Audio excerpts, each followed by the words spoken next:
My goodness, why? Well, I met her niece, Jane, in Fairfax in Weymouth. Yes, I told Frank that he would have seen Jane amongst equals in Weymouth. Here, her family are in reduced circumstances, and it is important he show respect. Weymouth? So you are acquainted with the Campbells? Did you see the incident? Did Mr. Dixon save Jane Fairfax's life? Oh, yes.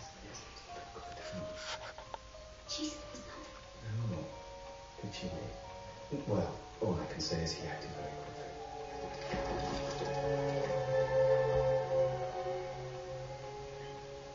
He was, of course, standing very close to her. Have you ever been to Weymouth, Miss Woodhouse? No. I've never travelled outside of Highbury. But, you were so short, so No, I felt sure you had. Highbury has everything I need. I never want to travel. Oh dear, no. Emma has no need to travel anywhere. Indeed so, sir.